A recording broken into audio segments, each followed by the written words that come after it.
We are recording. So welcome to our second Synchronous meeting. I hope that your first week was less bizarre than you had perhaps anticipated. I'm enjoying getting to be with you again.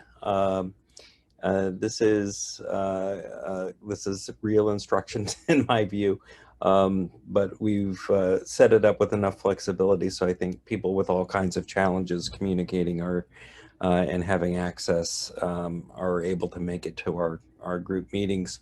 Again, these are being recorded and are, of course, not for distribution of any kind other than for your own personal use to prepare for your quizzes and review the key themes of this course. They are going to be posted afterwards. I noticed last week that I received an email from the Canvas administrator saying, or the Zoom administrator saying that it had finally been processed, and then I had to go into the Canvas site on the instructor end to publish. So I hope that those are you were able to find them without too much incident. I'm going to be sharing some screens with you now. First off, we are looking at the syllabus, which I download from the introductory module. And you can see that we are in the weeks 1 through 3, the first triad, which if we were looking at the Canvas website, you would see the first 2 modules, the introductory module, and then what is the first triad proper. And the first triad encompasses Powell part of chapter 3, but really 4 through 8. Which covers the birth of the gods, the rise of Zeus, the rise of human beings, as well as most of the male deities. There also are assigned readings, mostly skimming, from Carpenter, because you'll find that there are multiple sources for the different myths that we read. Powell is weighted very heavily towards the literary sources. And so today, and as we go through some of the outlines, I'm going to present to you some images that I culled from Carpenter that you have maybe not yet looked at, but I wanted to show you the sort of information that we find in Carpenter. Let's see if the camera can pick that up in my Carpenter. Anyhow, so now I'm going to share a different screen, and that is our PowerPoint. Okay. All right. So you should be able to see the cover slide now, I'm hoping. Is everyone seeing that? I'm seeing a nodding head or two. By the way, only like 3 of you are ever in my little side camera. So Matt Abbott, you happen to be one of them. So if you see something on fire behind me, or you see your peers are saying, help, help, there's a UFO, maybe get my attention. And I'll try to remember periodically to go back to the chat section to field questions along the way, but if there are no pressing immediate issues, I'm going to just get us started here. I'm gonna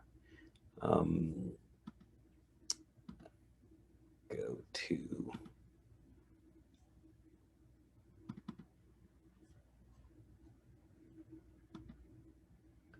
all right. Okay, so there's a lot of topics that I'm trying to get you acquainted with today. You should have taken your map and your date quiz by now. And this coming Saturday, you are to take your source quiz. Again, this is open book, open note. And yes, there is a narrated PowerPoint. that is available for you to review, but I felt that I should take at least a few minutes to review some of the major components of that. Um, I also wanted to um, talk about the Greek a set of Greek stories that accounts for how the physical world came to be and how the gods that were regnant, both in prior generations and during what the Greeks understood to be their contemporary, their present. Um, and that principally involves the rise of their chief god Zeus, who is also your password for getting into this meeting.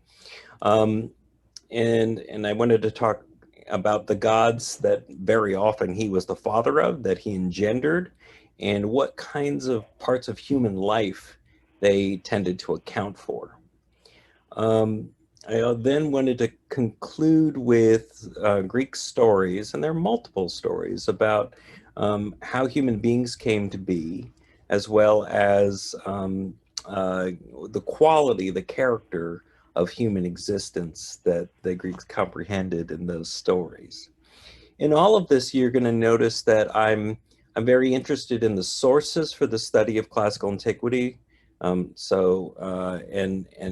in each case, I think you're going to find that both your papers and your quizzes, even more so, rely on your knowing the stories, what is it that Greeks thought about X, Y, or Z, and B, what are our sources for thinking that? Because I think you'll find that sometimes there is just one and only one source for something, and it's without contradiction. But as often, the Greeks, what they like to do is innovate on a story. So they'd inherit a story, and then they'd say, no, that's not the real story, it's this. And so they would have multiple competing and sometimes contradictory versions of the same character, the same store plot, and so on. So it's important that you get a bead in each case on what are our sources, and that leads us to this discussion. So our sources for the study of classical antiquity, if you've been through that part of the PowerPoint yet, divide broadly into literary and archaeological. And by literary, I'm stretching a little bit because a bunch of that could fairly be included under the heading of archaeological, because the stuff that's called documentary, coins, inscriptions, and papyri, that stuff gets dug out of the ground and then interpreted. So it's stuff that literally is the product of an archaeological dig as often as not. Whereas the stuff that we're calling literature, which I subdivide as poetry and prose, that's often stuff that was written in classical antiquity, but then was copied by hundreds or thousands of years of copyists, hand by hand, a monk in some abbey in northern France or southern Ireland, um, writing out these words because this copy had become so threadbare or so rare that they then took a turn copying it, and that lasted another couple hundred years. Um, so, um, so the literary evidence consists of literature, things that have been copied generation after generation. Documentary, it's made out of letters and therefore literary, and images often, but things that are pulled out of the ground and then submitted to analysis. Archaeological evidence, though, and this is Greek and Roman mythology in art and literature. This is where the art comes from. When we dig up a site and we cordon it off and we do stratigraphy, we analyze the different layers of a site, and older means lower in the ground, and assuming it hasn't been messed up too much with other subsequent construction. And things of relevance to us as students of Greco-Roman mythology would be buildings like temples devoted to various gods, sculptures of those gods, or the myths that are told about the heroes, the humans that lived after. There are paintings. If they're wall paintings, they're very often from the Roman period. Vase paintings, the kind of stuff that you would see in Carpenter, are very often from Athens and from the classical or archaic period. Mosaics also do survive. Mosaics are little tiny tesserae. A tessera is an individual little square of glass or pottery that's colored, and is therefore very hard and durable. And then those are put into a light layer of cement in different constellations that can be representative of people, monsters, myths. And finally, it's rare, and we won't be studying any in this class, but we do have some tapestries, even some fabrics that survive all the way from the ancient world. So, and they describe in their literature very elaborate representations of stories in tapestry. So, if we're looking at the broad divisions for the sources of for the study of classical antiquity, all the people who do what I do for a living, classicists, have to become pretty good at understanding what is the evidence for what we know, and it has to be something that's literary or archaeological. Now, the literature stuff weighs pretty heavy in Powell and in my presentation of this course. So it wouldn't be enough for us to just end with literary and archaeological split. By literature, the Greeks and Romans divided that into two broad categories, and they really did have a sense of priority, temporal and aesthetic.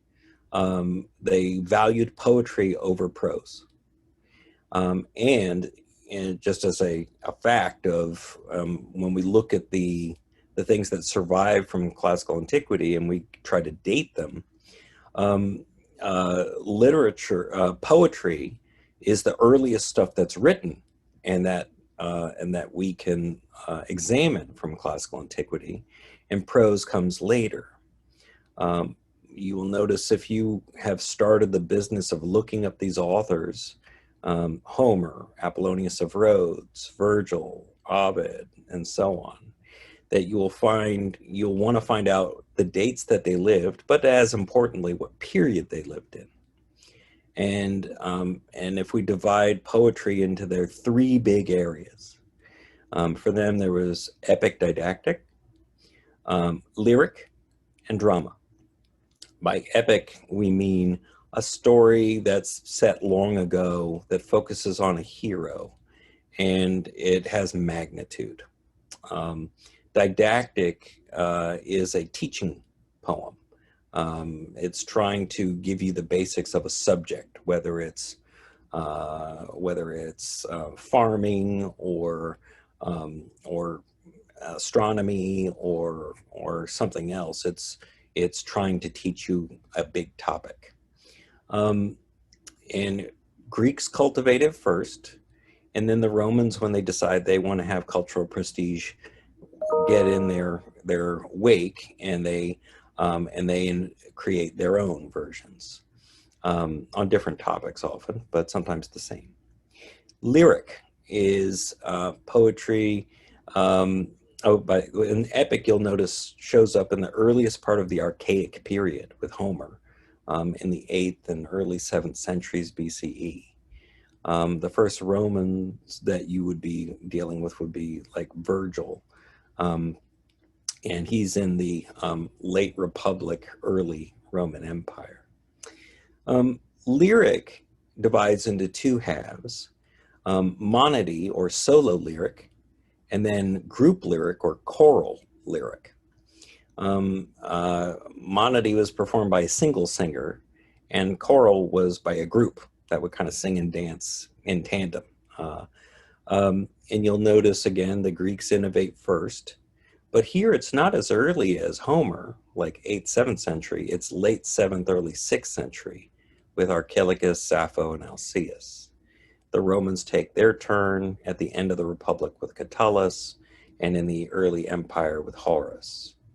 Choral lyric is well represented in the Greek genre, but very poorly represented in the Roman genre, but they did try their hand at it. Drama. Drama divides into two halves, tragedy and comedy.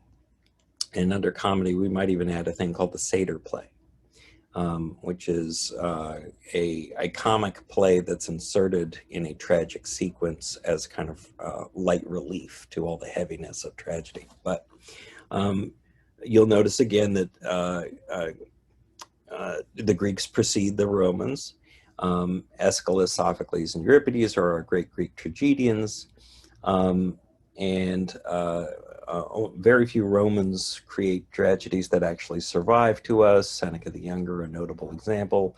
In comedy, Aristophanes is a great example of the early classical period, Menander in the later classical period. And Romans try their hand at it as well. I would note one distinction between epic didactic and lyric versus drama. Epic didactic and lyric are found all over Greece. It's not like they're just from Athens. Drama is just from Athens. Athenians invent it, and it's just produced there. So it's different than the other genres in that sense. Now, prose was created as a reaction to poetry. And it's a sign that things are changing in the ancient world. It's a sign that that the authority of the stories that were being told in poetry, a lot of what we study in a course like myth, have lost its authority. So they're trying to develop new ways of writing that are different and that have superior authenticity and access to truth. So history is the first prose genre, and it's developed in the late archaic, but really the classical period. So Herodotus and Thucydides are our first historians, and they write in prose because they want to give you some unvarnished version of the world versus the varnished version, the poetic version. Philosophy, especially Plato, is consistently railing against the lies that the poets tell and asserts poetry as the appropriate form of declaring what the world is really and truly like. Oratory, a kind of talk that you would give in law courts or in public assemblies or in front of political bodies. It doesn't want to lie through poetry and pretend that it's something that it isn't. They're going to speak in prose so that they can, again, give you a more everyday version of what the world is like.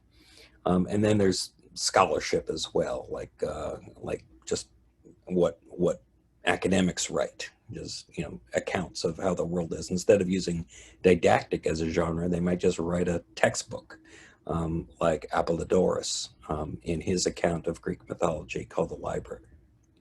So this is a quick overview of the study of the sources for the study of classical antiquity. And I'm just repeating stuff that you would have already heard on that PowerPoint. But I did want you to have an opportunity to kind of look at it and think about it a bit. And so I'm going to pause just a second and see what's in the chat. Is the source quiz only the first reading sections, each for a book, or all the readings on this page? It's both. Anna, it involves both that sheet as well as the so I would do research on those different authors. When did they live? And it does imply that you've read those sections in Powell and in Carpenter about what our sources are for the study of classical antiquity.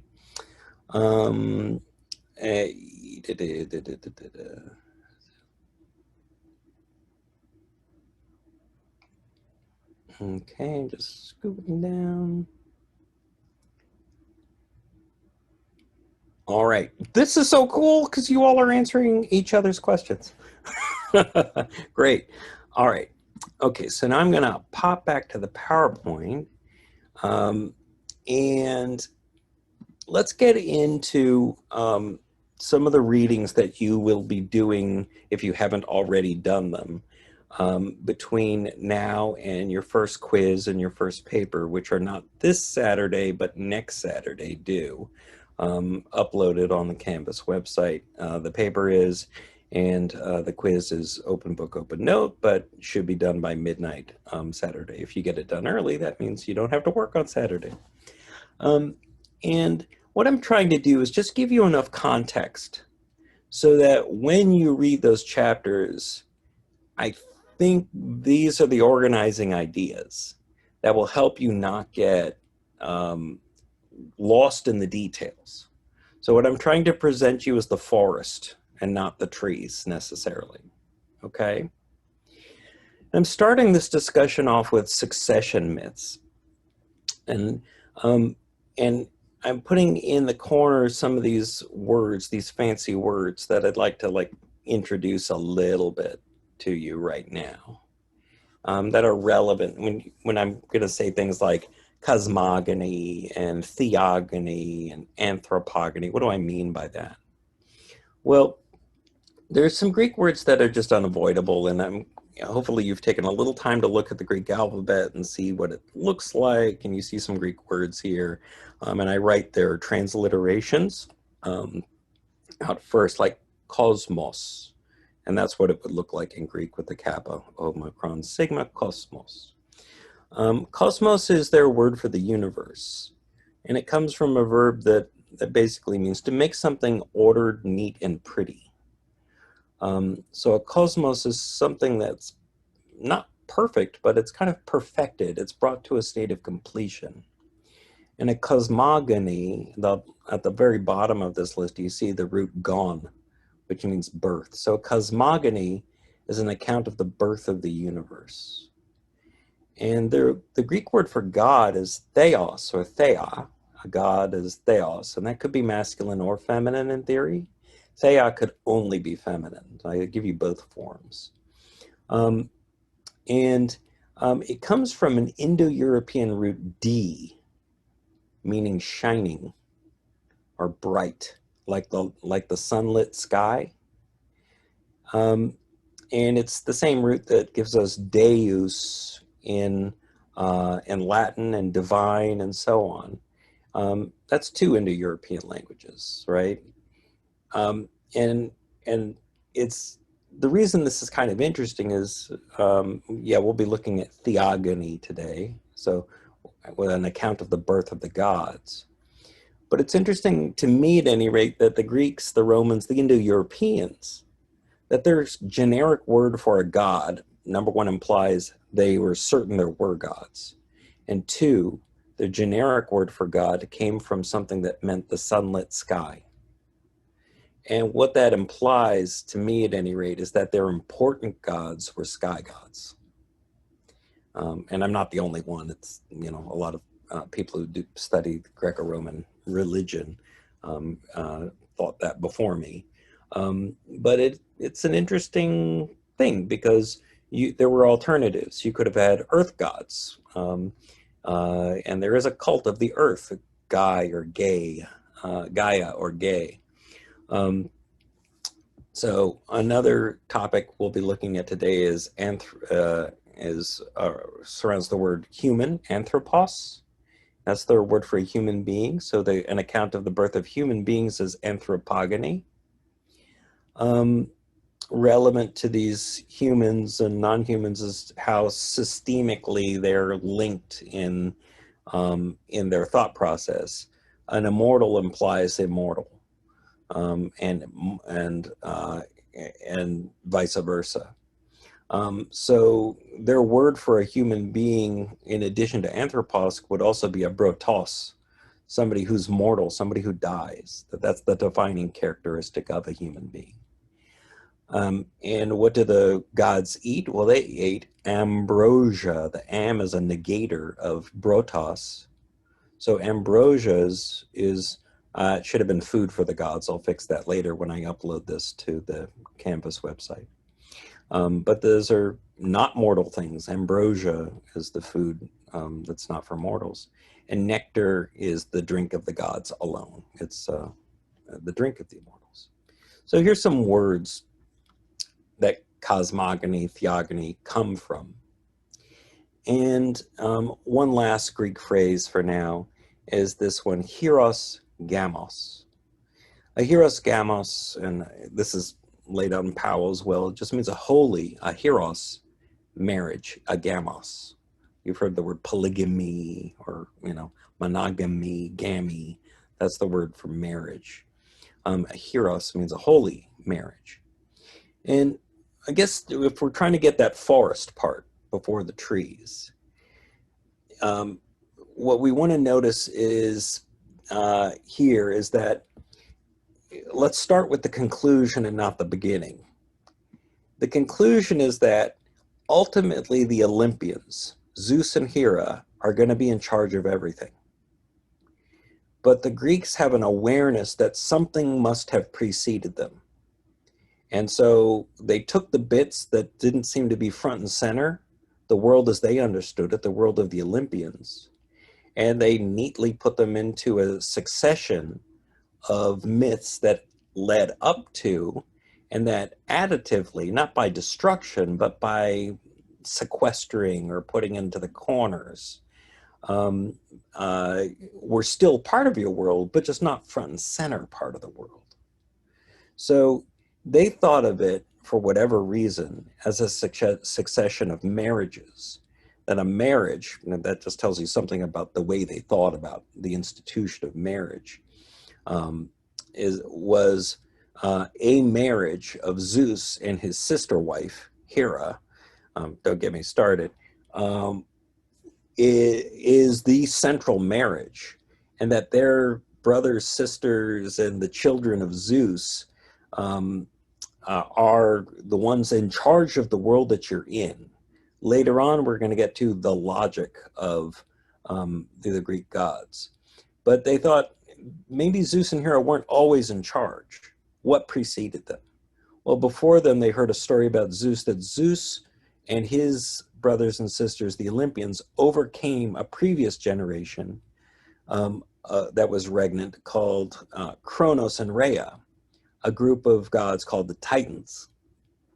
And the Titans were the direct offspring, one of the offspring, the favored offspring of a previous generation to that, the original generation of gods slash geographical entities or physical entities, sky, Uranus, and earth, Gaia. So 3 marriages, Uranus and Gaia, and Uranus is displaced by his son Kronos, and in a ghastly way that I'll let you read about. And Kronos and Rhea, once they displace their parents, not destroy, because you still need sky, right? You still need earth, displace. Kronos and Rhea then kind of take charge of the sky and the earth. And then they are displaced in turn by Zeus and Hera, who then takes over as the sky god, and Hera kind of as the earth goddess. Okay, so these 3 holy marriages, heroi, gamoi in the plural, take the S off and add an I, hieros, gamos in the singular. This is the big picture, and start with the conclusion. Zeus and Hera are in charge. How did they get to be in charge? Now, our principal source for knowing about the rise of the universe and its physical entities, as well as the gods who take charge of those physical areas, is Hesiod in his poem called Theogony. Right? Makes sense. That's a didactic poem from the early archaic period. It's Greek. And he basically declares, he's teaching you. He's not arguing with you. He's telling you this is how it is. He's saying once upon a time, there were three things that emerged. First, there was a thing called chaos. Now, chaos doesn't mean nothing. It's a something, but that something is distributed and disordered. Out of that distributed and disordered stuff or material, there came into being the following. Chaos, you'll see, and this is chart 4.1 on page 78, produces Erebus and Nukes. Erebus is a dark place in the underworld. Nukes means night. And out of night come these scary things like the Fates, the Moirai, and a thing that gets you if you've done wrong, Nemesis. And out of this darkness, Erebus and Nukes, comes Ether and Hemera. Ether is the part of the sky that starts at the moon and goes all the way up to the firmament. It is the hot part of the sky, and it's where the gods live. Hemera means day, and specifically it's daylight. So it's the day that's accounted for by light. Also come into being Gaia, Earth, and then the interior dark part of Earth, Tartarus, the inner world, the underground, the underworld of Earth, Gaia and Tartarus. So chaos and Earth and darkness are where things start. Light comes later. From Gaia, spontaneously emerge sky, mountains, and sea, Uranus, mountains, and Pontus, as well as some scary things. The Erinnues, the Furies, and some scary things, some giants. And Gaia and Tartarus later will have a child, Tophois, that's a monster. But the big things are Uranus, mountains, and Pontus. And of those things, you see the first holy marriage is going to be Gaia with her spontaneously generated child, Uranus. And Uranus is, don't worry about the Aphrodite part, read that myth. But Uranus will be the sole parent of Aphrodite in one account of the origins of Aphrodite, the Hesiotic theogony portion. But notice that Gaia and Uranus, according to Hesiod in the theogony, have three sets of children. The Titans, right, that second generation, as well as scary things, Cyclopes and Hecatoncures. We'll let you worry about those later. The Titans include Rhea and Kronos, who will eventually displace Gaia and Uranus as the second holy marriage. Gaia and Pontus, you'll notice by comparison. I guess I go back here really quickly. If you want to look for where do human beings and stuff that look like them come from, Earth and sky, Gaia and Urus, have one set of children that have 2 arms, 2 legs, and a head that look like us eventually. When humans are made, they'll be made in the image of the Titans. The Titans have children like Rhea, Kronos, and Okeanos. Notice they won't look like the Cyclopes, which have a big giant eye in the middle of their head, or the 100-hand people. They won't have kids that have 100 hands. They will have kids that look like us. So if you're looking for our lineage, we're going to follow that line, and we'll have gods that look like us. By comparison, Gaia, when she is not having Titans, when she, for example, mates with the mountains, or here with Pontus, the sea, is going to give birth to lots and lots of sea things, Nereus, Keto, Thaumas. And if we just look down this line, there's some good things like the sea goddess, the sea nymph Thetis, who mates with a mortal and produces a great hero of the Trojan War, Achilles. But more often it's bad stuff. Medusa, Geryon, Cerberus, the 3-headed dog of the underworld, Hydra, a snake whose heads keep growing back every time you cut them off, the Chimera, the Sphinx, the Harpies. When Gaia hooks up with things other than sky. Earth and sky, that's the natural marriage. When earth mates with mountains or sea, scary stuff more often than not is the result. Okay?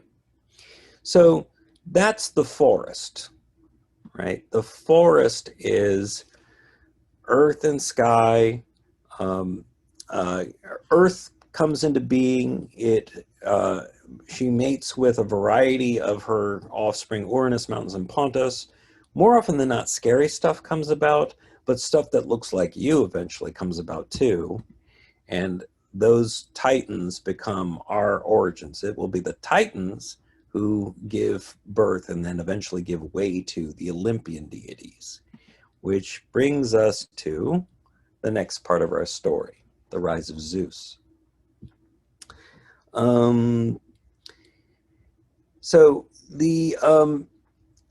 Without going into great detail, and again, trying to give you the forest, not the trees. There's a whole chapter on the rise of Zeus. But here it's important to note that our principal source, again, for the rise of Zeus is the Theogony. And I should also say his other poem, Works and Days, is pretty important as well. I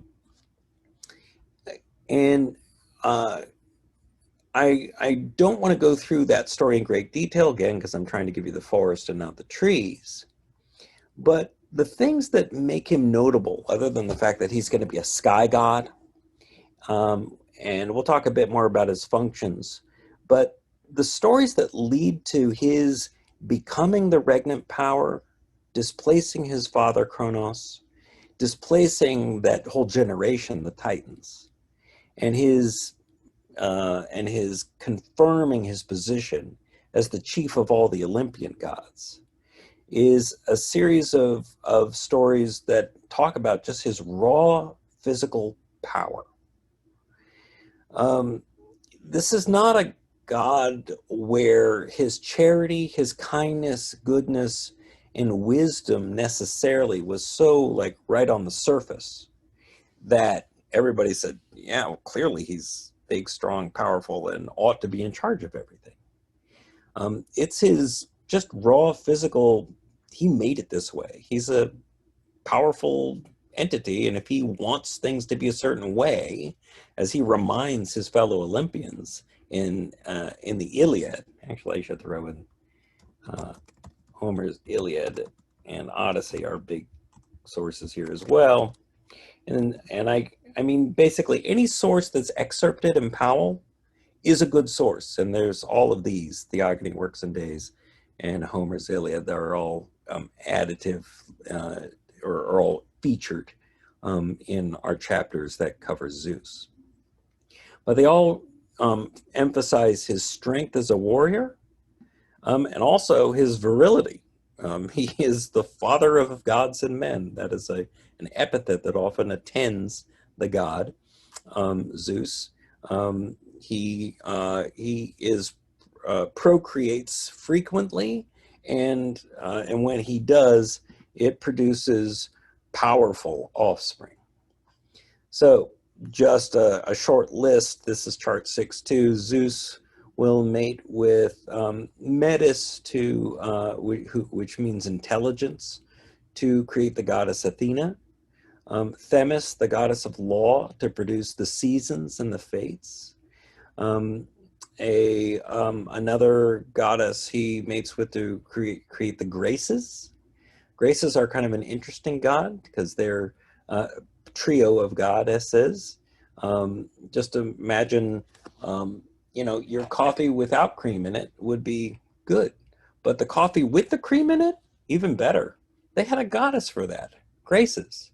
It's like, the little bit of whipped cream on top. It's the thing that sparkles in the person that you love. They had this notion of grace. That's a wonderful thing to have a goddess for.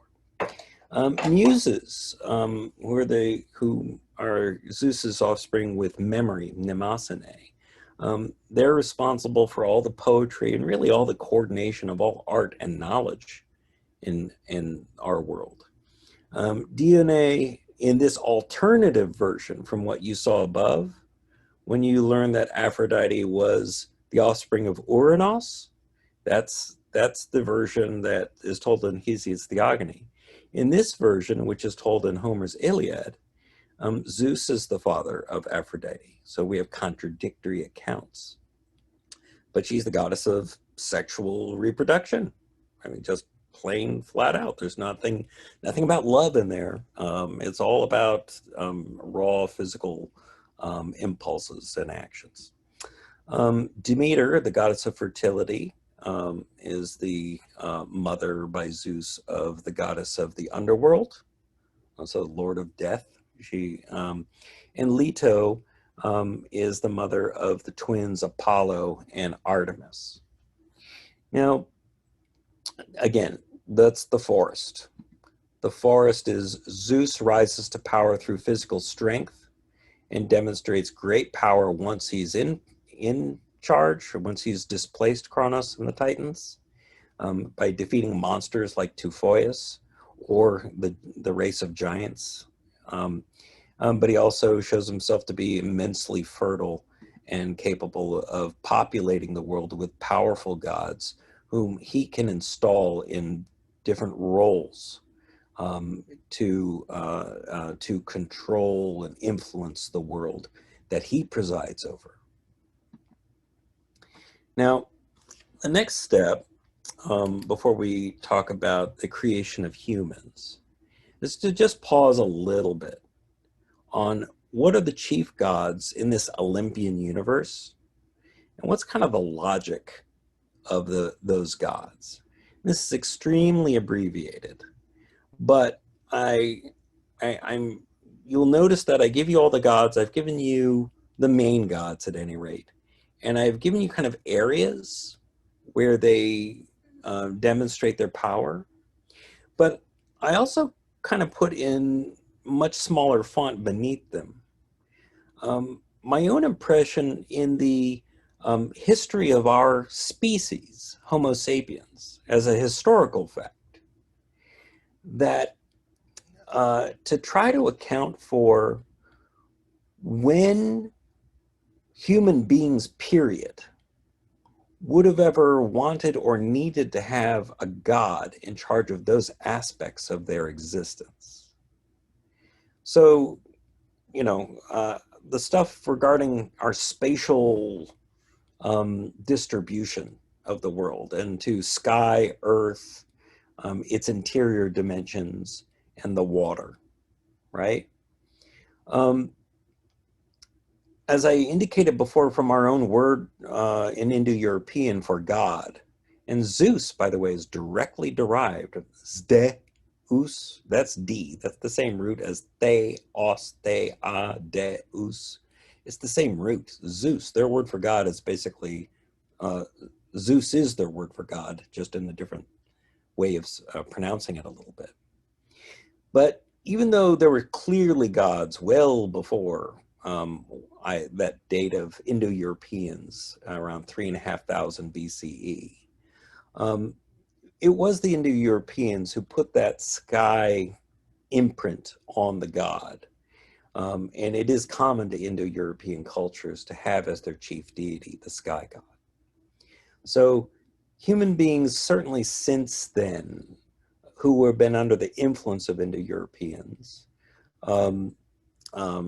you know, would have had a god in their toolkit that served that function. Of course, you live on Earth. Food comes from the Earth. The animals live on and from the Earth. We are animals. And so Earth, for us, our species, Homo sapiens, it was clearly maybe even the original god. And that's, and historians of the human mind tend to think, without much evidence, that the worship of Earth preceded the worship of sky. So I just put time immemorial there. Hades, the god of inner Earth, where the bodies go after they die. Humans have only been burying their dead, by last count, about 34,000 years ago. So you wouldn't have needed that god in your toolkit until you had some need to. So human funerary inhumation practices start around then. And then yes, and then the god of water, Poseidon. Um, that god is, clearly, as long as you've been eating from the water, you would have had some need to worship him. But putting a boat onto the water, that's one of your particular needs from Poseidon, is that he not kill you if you put a boat out there. And that's been going on for about 7,500 years, at least. There's the question of how did Australia get populated with Aborigines 30, 40,000 years ago? I don't think they floated on logs. So shipping has probably been invented many times in our history and, like other things, forgotten.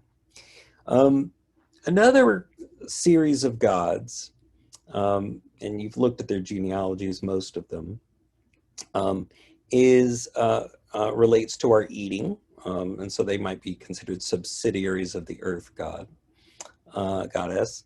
But food and fertility. Aphrodite, we needn't comment much on. We know that we need to have sex to reproduce, and human beings always had an awareness that people were or were not fertile, and didn't know how that exactly that happened.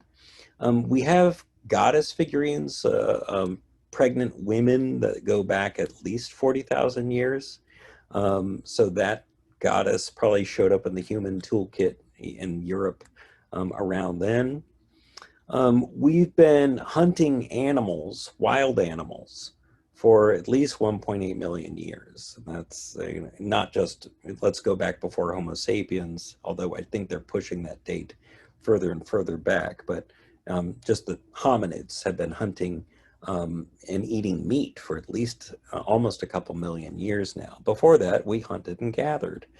Um, uh, uh, but we have since 33,000 years ago, and then more recently, we've been domesticating animals. So one of their gods that you won't see get enough play this semester, but the god Pan is a different god that you would need, not for the wild animals that you hunt, but for the domesticated animals that make you not have to hunt.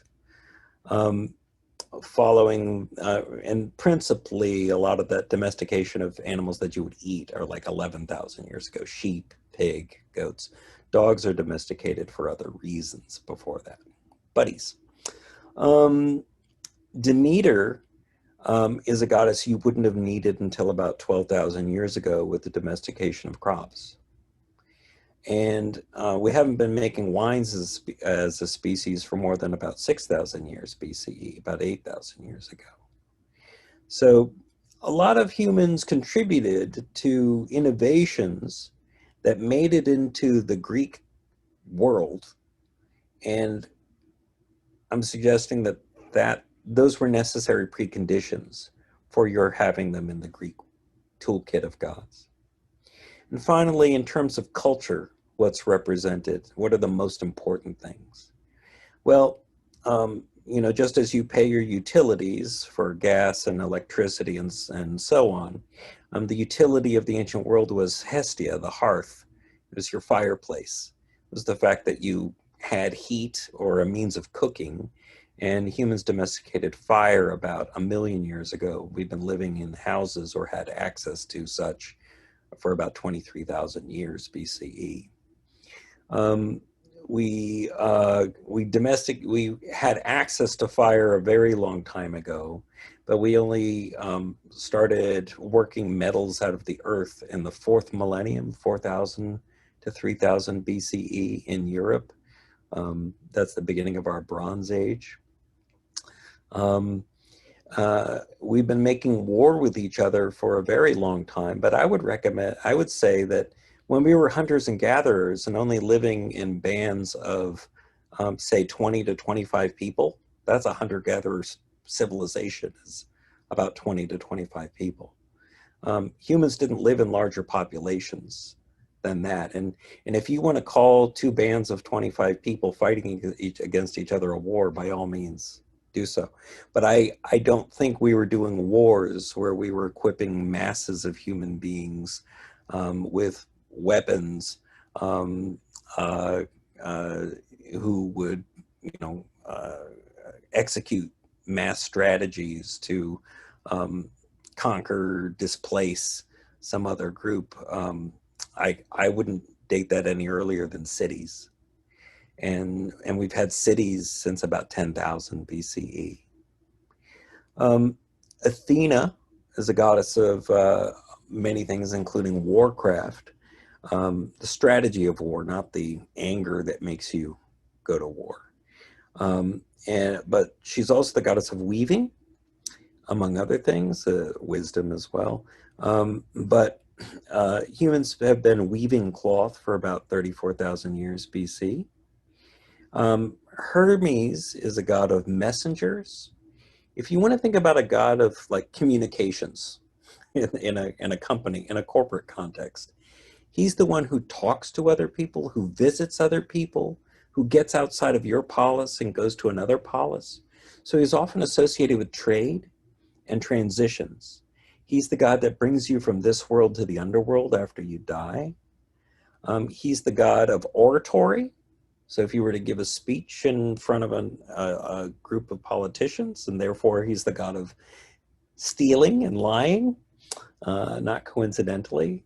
Interesting that you would need a god of that, right? I don't think we think typically to have our gods parsed like this, like broken down into categories, and we probably wouldn't like create a god for lying and cheating and stealing, but they saw that that was part of the world that they lived in, and they figured a god must be helping that person.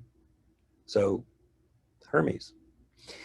And then finally, Apollo, who's very much not one of these space and food fertility ones, although he is a god of the bow and arrow, so you could put hunting a little bit into his category, but he's a god of the arts.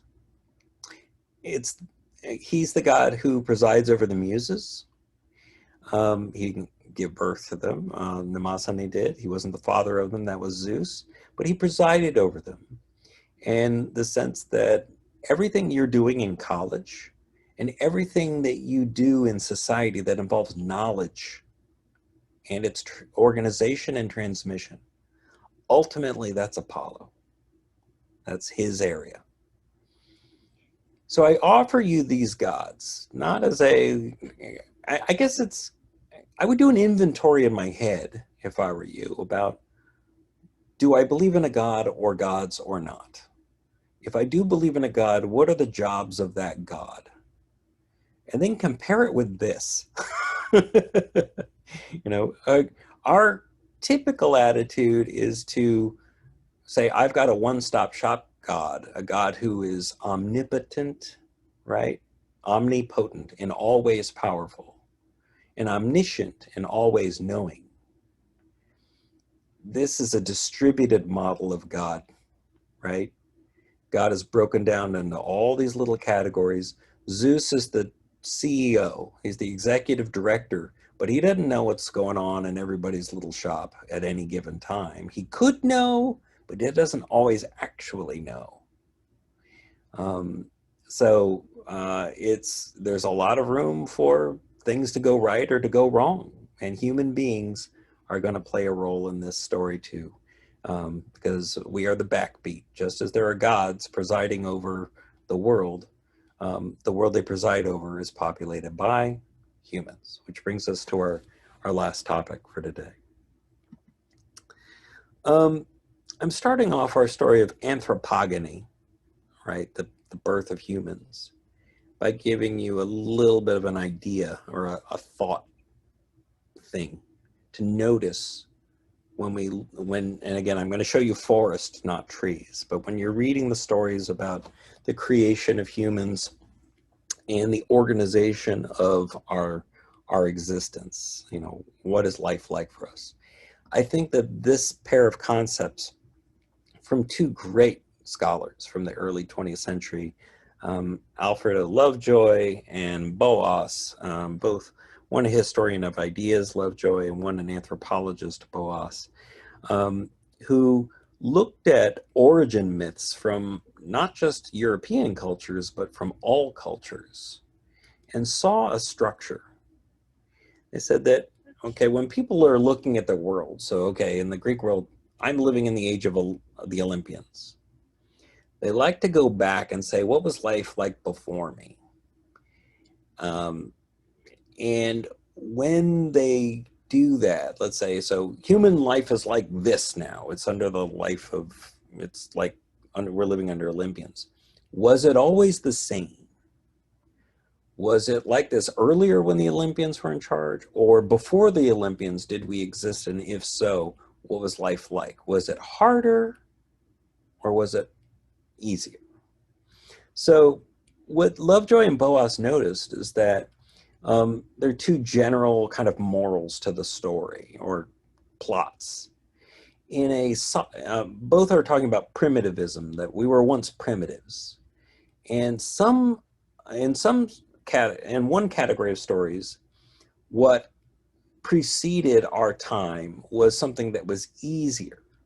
I mean, yeah, you didn't have all the technology and all this, that, and the other thing, but things are pretty simple. We had simple needs. We were simple people. Um, and then as we became more complex, or more details or more factors were introduced into our existence, things got harder and worse and corrupt. So soft primitivism is, the primitive period is relatively soft. It's easier. And then the introduction of things like technology or new facts like death make life harder than they were before. Hard primitivism starts with the idea that things were simple, yes, but also that that was terrible. An example of that for me is life before antibiotics, right? Life before antibiotics must have been awful, right? And in World War II, they kind of figured that out because there was a lot of need for testing and stuff, and for experimenting. And they with the development of antibiotics, people automatically started living a lot longer lifetimes. And you could do this with anything that you were ignorant of before, but then knowledge brought you a superior way of organizing your life. That is a good example of hard primitivism. So technology, innovation, research, invention, any story that starts with these things made life better is a hard primitivism, that you started out with a harder existence, technical advancements made life better. You'll notice that. And sometimes in the same story, you'll have soft and hard elements within the same story. Don't be troubled by that. It doesn't have to be one or the other. It can always be both. But one usually does dominate. So there are three basic stories that populate our chapter on, and this is chapter 5, on myths of creation, the origins of mortals. And and I would encourage you, as you're, again, here you're looking at the forest, not the trees, that so if this forest were composed of trees, there'd be three, right? There'd be the Ages of Man tree, the Prometheus tree, and the Flood Myth tree.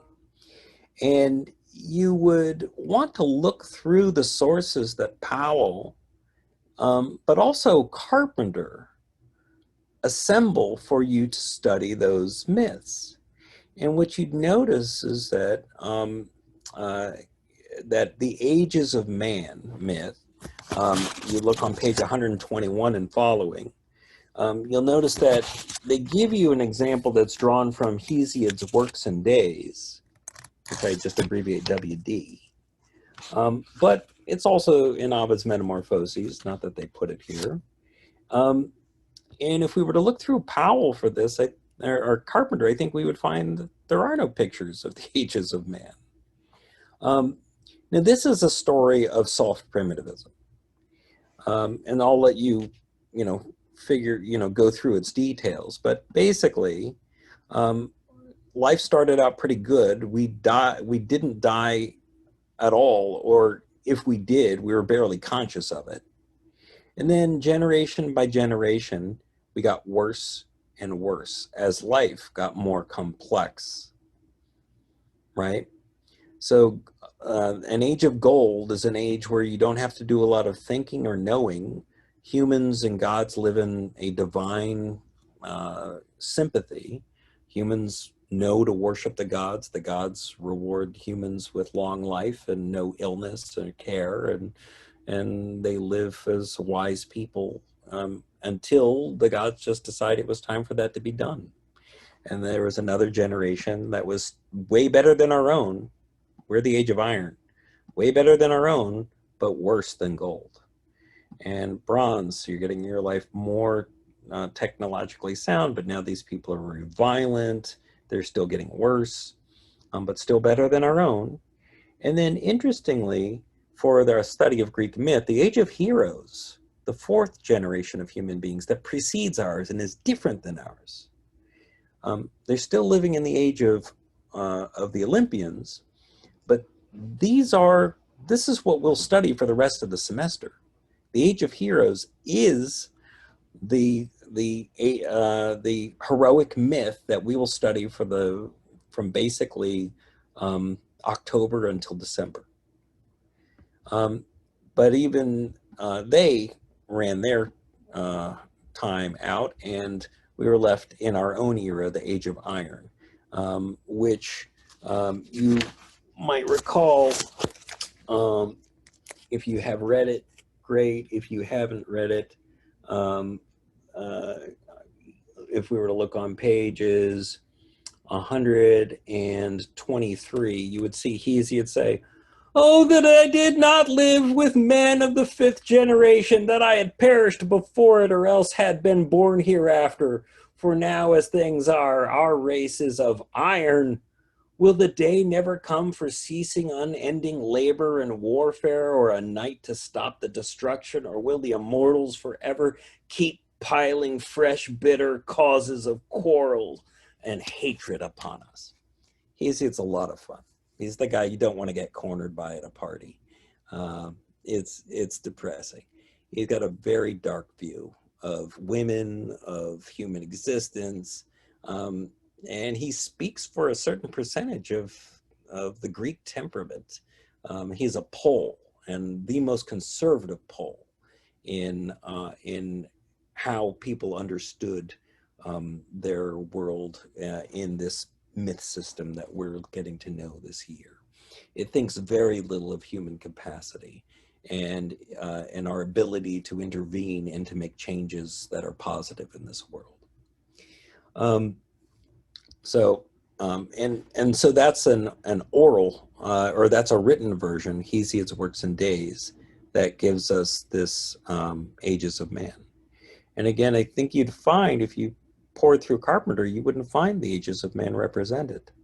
So it's more of a literary version and not a visual or an art version. Prometheus is the next myth, and I think you'll find this to be a hard primitivism story. In hard primitivism, things were more difficult for us until we pulled a trick on Zeus at a feast at Mycenae. We fed our creator Prometheus fed Zeus some bones wrapped in fat versus some really choice steaks. And Zeus was given the choice, and he said, "I'm going to take the stuff wrapped in fat because I bet that tastes better." By the way, you always want your steaks well marbled if you're a carnivore. And in some versions, Zeus is deceived and chooses the fatty meat, and as a result, he gets so angry that he takes fire from human beings and he curses human beings ultimately with woman. Look at the misogyny there. This is Hesiod. But the basic story there is an account of human humans sacrificing to gods, they do it, but they don't give them the good steaks. They give them bones wrapped in fat, whereas humans at their sacrifices will eat the meat. So life gets better because humans, it was harder before you got to eat steak, but then you got to eat steak because you worked out this deal where you could trick Zeus. You also have in the Aeschylus's version, and there's some great passages on pages 112 and 113, where Aeschylus basically says, well, before me, they built no house of brick to catch the sun or even of wood, but ant-like dwelt in ditches and so on. So before Prometheus, according to Aeschylus, human beings lived a rough life, and they needed to have Prometheus intervene with all of the technology, the arts, to allow for life to get better. So that's hard primitivism moving to better conditions. But in some ways, it's also a soft primitivism because of his misogyny. So in this example, life was better. Oh, it was so much simpler before Pandora, before the first woman was created. And she came with her jar. It's a jar, not a box. And when the lid was released, everything got out except for hope. And all the illnesses and sickness and fights of the world, they were all created by and concomitant with the arrival of woman with Pandora. So that's within the same structure of Prometheus, that is an example of soft primitivism. And finally, there's a wonderful myth that I consider an example of hard primitivism as well. We're not worried too much about a strict chronology, but in the flood myth, and this is the story of Deucalion and Pyrrha, which is really only told in Ovid's Metamorphoses. So it's late, it's Roman. It comes from the Roman imperial period, early. We get this flood, we get this account of how did human beings, this generation, come to exist, and what is life like for them. And there's, I won't spoil it all for you, but I really love his Ovid's version. This is on pages 127 and following, and just one of the great quotes there. In this story, all human beings are gone except for the two survivors of the flood, a brother and sister, Deucalion and Pyrrha, brother and wife. Well, not brother and sister, but husband and wife, Deucalion and Pyrrha. And they figure out, how in the world are we going to repopulate this universe? And so they get instructions from Themis, a goddess of law, on how to do it. And they need to veil your heads, undo the knots of your clothing, and then toss the bones of your mighty mother over your shoulders. And they don't know what to do with this instruction. They're like, what do you know, when gods tell you stuff, it's always in metaphor. So it's nothing straightforward, because human beings don't get to hear the truth from gods in unvarnished form. They always have to work for it. Pyrrha, being a literalist, says, well, we can't follow the instructions. We can't take our mother's bones out of the ground and throw them over our shoulders. That would be sacrilege. So I guess we're the last humans to ever exist. Deucalion says, wait a minute, Pyrrha, I think you need to start thinking like a literary critic. This is a metaphor. The bones aren't really the bones of our mother. The bones of our mother Earth, would be rocks. So let's go pick up these rocks and throw them over our shoulders and see what happens. Can't hurt. And they do it, and lo and behold, human beings are sprouted out of those rocks that fall on the earth behind them. So I consider this a hard primitivism, that they had only themselves and nothing to eat or, to start from in terms of raw human power. And they got a little help from gods, because you have to work in conjunction with gods. But it wasn't but it wasn't straightforward. And so human beings invented for themselves or found within themselves the ability to think abstractly. And that's what allowed them to solve a riddle. And it was their intelligence and their growth in that way that prepared them to survive in a world where that would be necessary. So, I don't think I've ruined any of these stories for your reading them. I was, again, just trying to show you the forest through the trees. And I just want to do one more thing with these stories before we move on. I just kind of peek through the index at the back of Carpenter just to see, well, where do they have images of Prometheus and these stories, these human stories? And I found that there were no ages of man, and there were no images of Deucalion and Pyrrha in there. But that in surviving art, we did have pictures of Prometheus, which you see on the left. You see Prometheus in his punishment by Zeus when he was bound to a rock, and a bird, an eagle, ate his liver every day. Zeus's bird is the eagle, so it's a proxy for Zeus. Ate his liver every day, but because he's a god, the liver would grow back, and so he would have to suffer the same torture every day. So in that top right one, you see the bird is eating his liver. The one below it, though, Prometheus is being liberated by Heracles, and while the bird is coming to eat his liver. So, we get certain parts of these stories that are told in a parallel event. Sometimes they are directly derivative from literary accounts that we have, but that's rarer. Mostly we should think of the art as independent attestations. And if you read through the notes on these images, you'd find that Carpenter will speculate about, perhaps this is a version. So this version of Heracles being liberating Prometheus is based on, a lost play, or it's independent from the version that we currently have. So that's true of this in the literary version that you will have studied in Powell.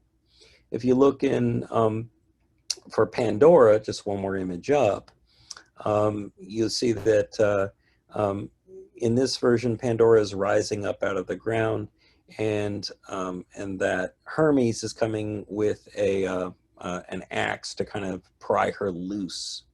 And so Carpenter speculates that the mallet, Epimetheus is releasing her. So the mallet carried by Epimetheus refers to a version of the myth in which he frees Pandora from some sort of chthonic, that is underground prison. So sometimes, if he's right, sometimes we get independent of our literary account versions.